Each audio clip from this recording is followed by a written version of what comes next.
Okay, another question is about post-op. I have some questions about post-op. If anyone knows or has been, please let me know. Are the stitches dissolvable? And are we able to take off their incision band-aids? And if so, do we need to keep it covered or can they air out now being home? Thank you. Well, for me, and I went to Pompeii, of course. The stitches have to be removed. They are not dissolvable. I had 4 very small incisions, and they give you instructions at Pompeii about how to remove the stitches so you can remove them yourself. Now, that being said, when it came time for my stitches to come out, I could not do it myself. And I'll tell you why. And it's embarrassing. I have large breasts, and I could not see my incisions. I could not hold myself and take my stitches out at the same time. Now, I had someone here to help me, and I was a little bit swollen, so the stitches were tight, and she was afraid, I guess, that she was going to hurt me. So I had to go to an urgent care and have mine removed, and it cost me $50, but it's what I had to do. So just keep that in mind. Now, as far as the bandages, I believe I kept my bandages on until I got home.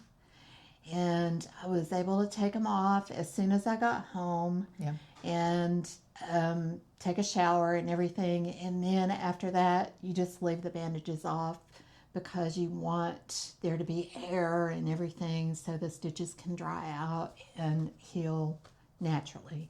They told me not to put any kind of ointment or anything, just let it go naturally.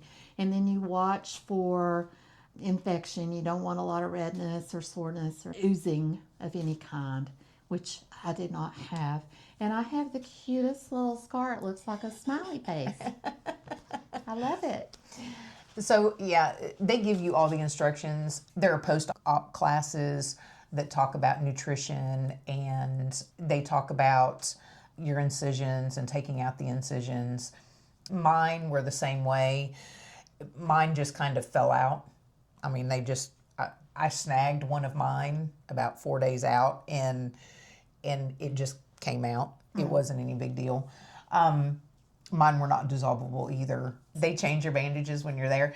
Now, like the day after, you were able to take a shower with surgical soap, I believe. It was some kind of antibacterial soap. Yes. With Yeah. antibacterial soap that they provide there. And then you just like pat them dry or whatever, and then they put another bandage over it, and then, like she said, she just followed the instructions. So they're very detailed when they give you the information, so that's nothing you have to be concerned about. And I do know that some of the girls, before they left Pompeii, they asked them to give them fresh bandages to change them before they left. I didn't do that. I didn't feel like it was necessary, but a couple of them did. That's totally up to you. And they were more than happy to help them with fresh bandages before they went home. Yeah.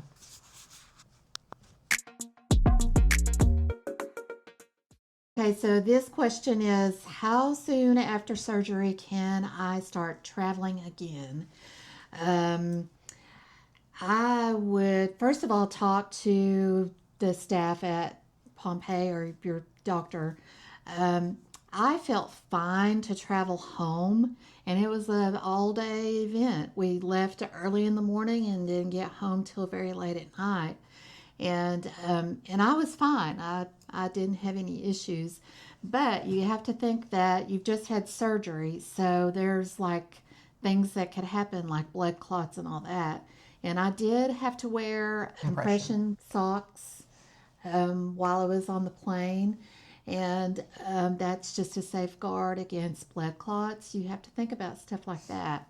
But as far as my energy and all that, I was fine to travel. But I haven't been on any trips or anything like that since my surgery. But I feel like I could have if I'd wanted to. Yeah. After my gastric bypass that I had in January, I actually went on a family trip to the Grand Canyon, and we RV'd out to the Grand Canyon. It was like 3 days. With dogs. Yeah, with dogs.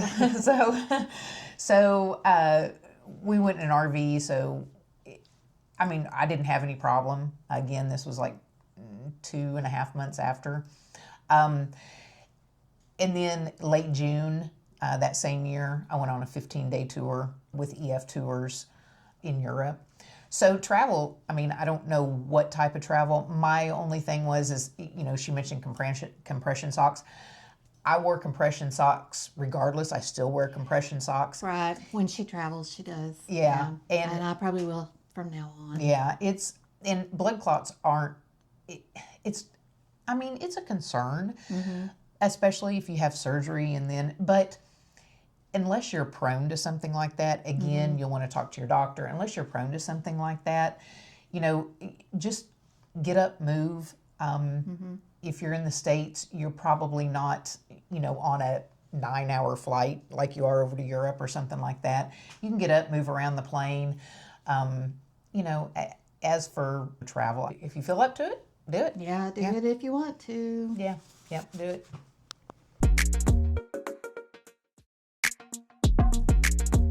Okay, another question.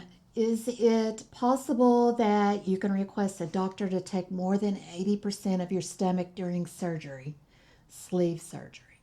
Did anyone ever request this before?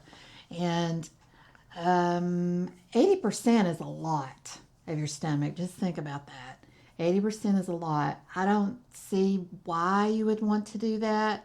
My restriction is I feel it. You're only going to be able to eat a couple of ounces right away, and then you'll be able to eat a little bit more as you go out. But I don't think there's a reason why you would even want to get more than 80% of your stomach removed.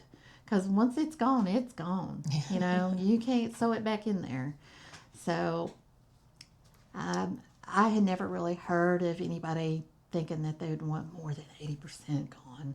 Now, my doctor did tell me when he went over my x-ray and everything that mine is at 76% and Removed. Yeah. So, yeah, that seems like plenty to me. Yeah.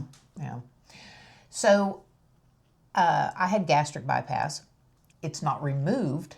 It's just a different surgery. It's where your stomach is kind of split. You have a smaller pouch, is what they call it, and your pouch, the exit portion of your pouch is rerouted to your intestines. So that is a more restrictive surgery. If you're concerned about something like that, you could find out and do research about gastric bypass and talk to your surgeon about gastric bypass, or talk to your surgical center about gastric bypass. Gastric bypass was best for me simply because of my acid reflux.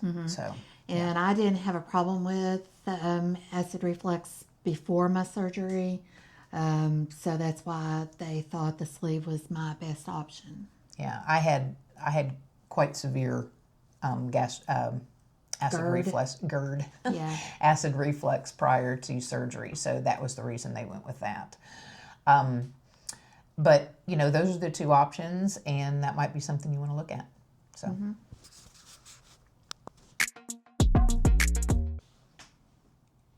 Okay, so one thing that we wanted to talk about, when I started this journey, I started off with the Bariatric app. Bariatric app. It's an app that Is it free? this is Please hold.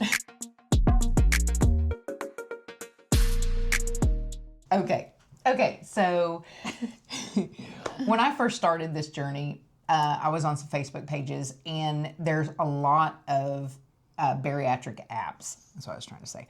Yeah. Bariatric apps. The one that I found was the best for me was Baritastic, the Baritastic app, and I'll post a picture of it somewhere. And basically, you don't have to pay for it. It can track your weight. This is Karen's. We're going to be real proud of her right now. She's at Wonderland. Yay! So it actually tracks your weight. You put it in there. It didn't track your weight. You track your weight. But it gives you goals and things like that. So this has been really easy. She has an iPhone and I'm clueless. Right. Okay.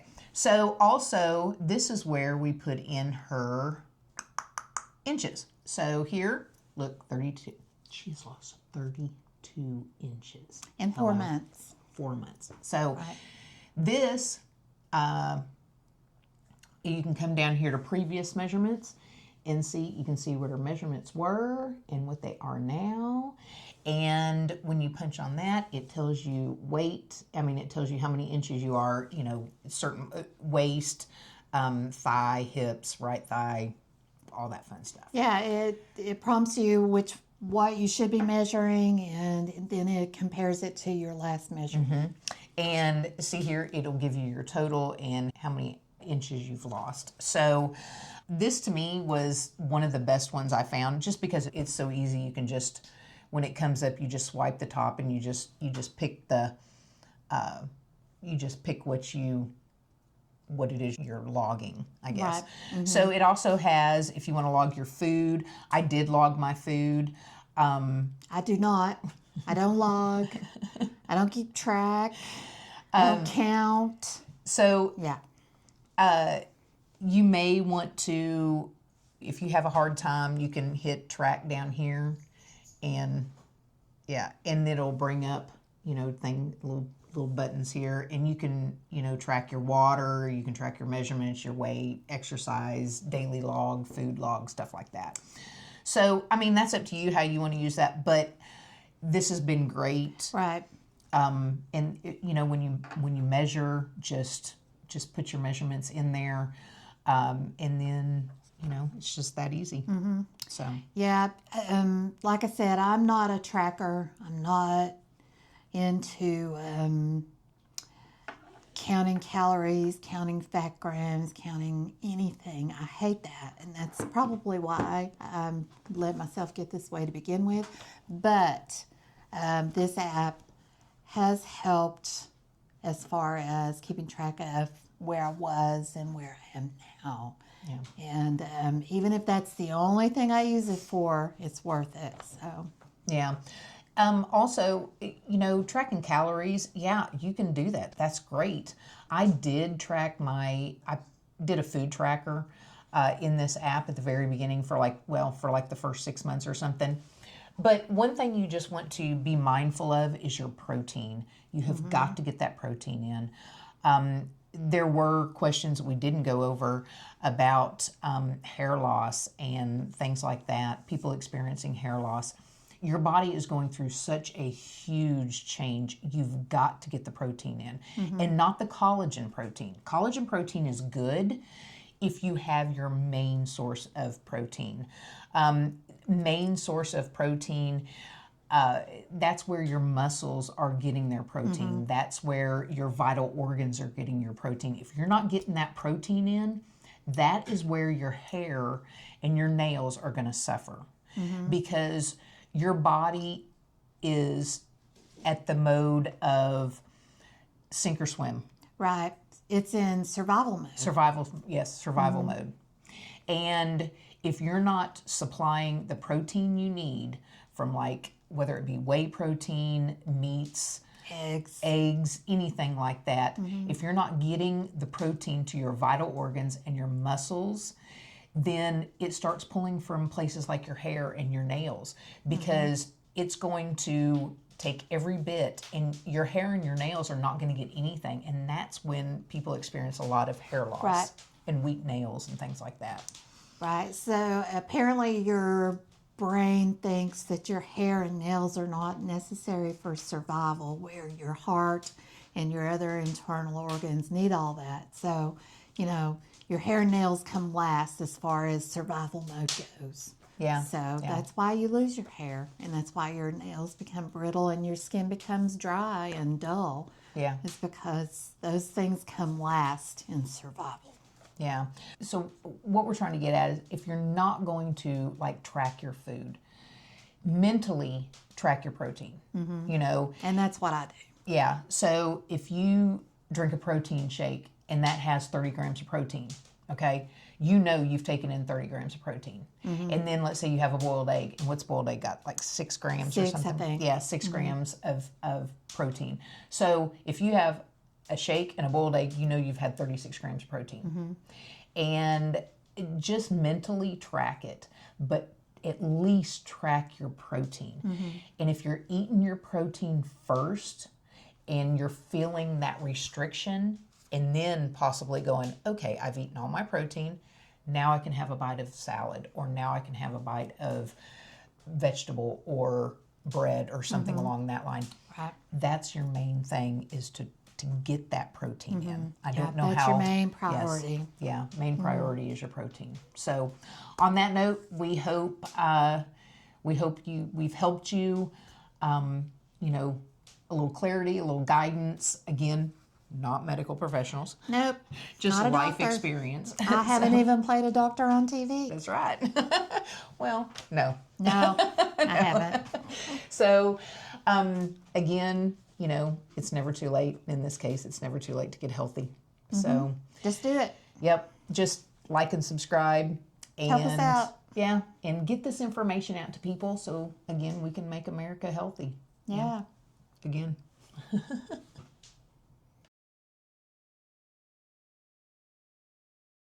Okay, so that was part 2 of 3, we think. We don't know what's going to happen. We don't know. We don't know. We're So, trying. yeah, we're just going to, you know, again, not medical professionals. No, This not is our even own close. This is our own experience. But stick around. We'll Stick around. have more question and answers for you. We'll get more fun as the time goes. Yeah, you just don't know what's You going to come never out of our know. mouth. Especially me.